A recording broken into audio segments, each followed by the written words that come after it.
So I'm going to give some general feedback now on the public speaking and the presentations that I've seen tonight.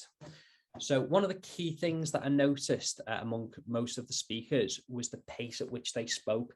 So pace is absolutely crucial when you're delivering or any form of public speaking, because you need the audience to listen to what you're saying. You need them to follow along and take in what it is that you're talking about. If you talk too fast, it's hard for the audience to actually listen and grasp the points. And particularly, you might be talking to somebody, you might be delivering a presentation in an interview or delivering a speech to an audience who are taking notes. And if you talk far too fast, then of course that's going to cause problems.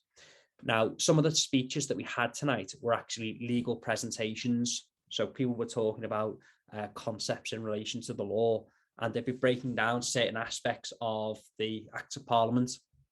When you're breaking it down and talking about specific subsections, if you talk too fast and rush through all of that, it's going to be difficult for your audience to follow what you're talking about. So having a nice, easy, slow pace really makes it easy for the audience to follow. The next point that I'm going to make ties into this, and this relates to the sort of pitch and the pace of your presentation.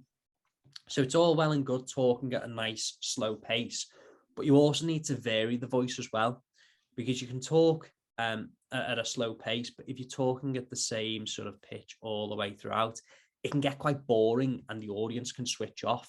So remember that you need to vary this throughout. You know, if you're talking about something that's you're passionate about, you will become a bit more animated at certain points. The voice will increase. You might even increase the pace a bit just to follow the sort of tone of what you're talking about.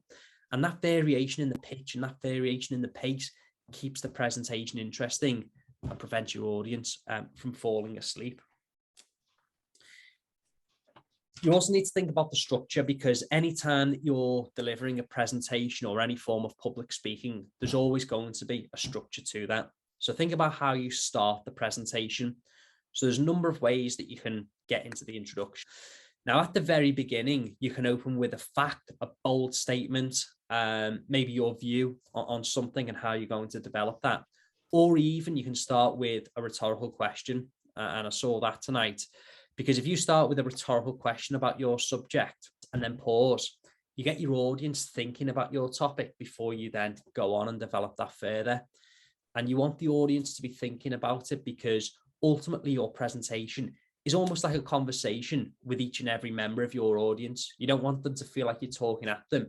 You want them to feel almost like it's a conversation and that there's that rapport there. So by opening with that rhetorical question, it's a good way of developing that rapport from the start. And then ultimately, you're then going into the presentation itself. Now, you may be aware of this, but your classic speech structure is beginning, middle, end. You tell someone what you're going to tell them. You tell them, and then you tell them what you've just told them. So it's not revolutionary. You're not recreating the wheel. That's the general sort of structure for most presentations.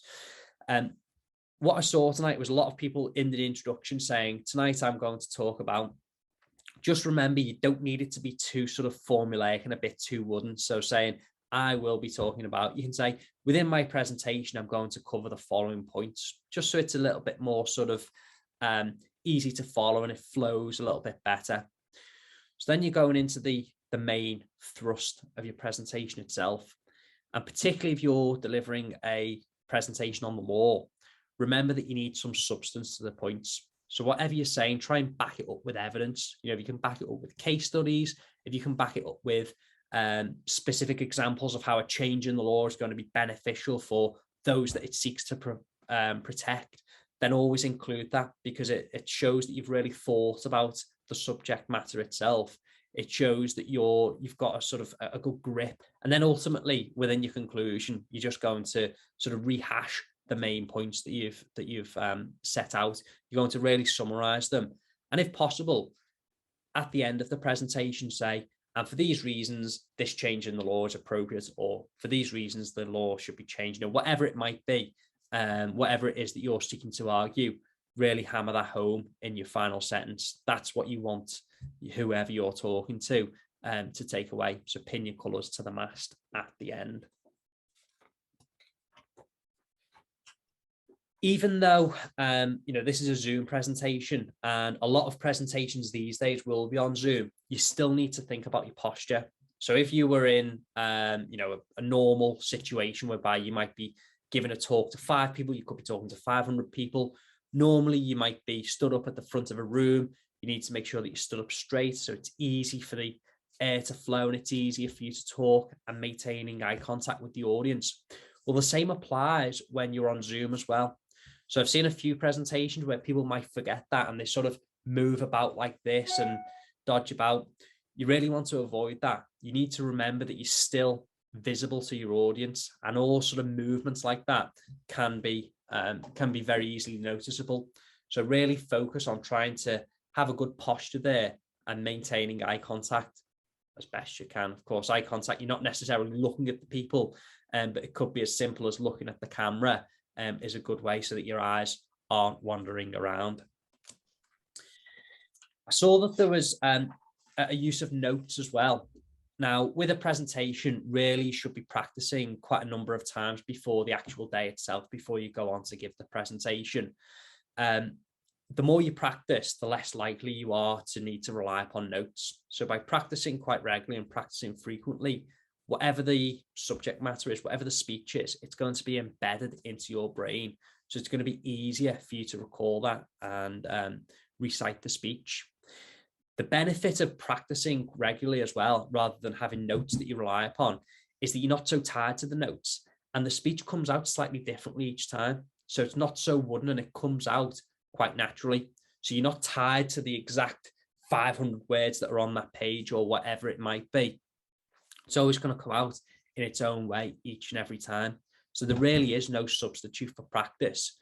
It makes you appear much more confident, and also it allows you to maintain eye contact with your audience because you're not glancing down at notes. The last point I'll make about notes as well is that when you are sort of looking down like this at the notes, the voice doesn't carry at all. So whether you're in person or whether you're on Zoom, the voice doesn't carry properly when you're looking down at notes. So by learning the speech properly, having it in your head, you're able to maintain that eye contact and you can deliver the presentation freely.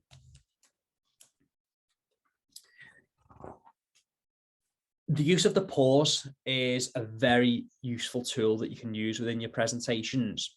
So if you make a dramatic point, you can always pause at the end of that, and it adds that element of, it sort of emphasizes the point, if you will.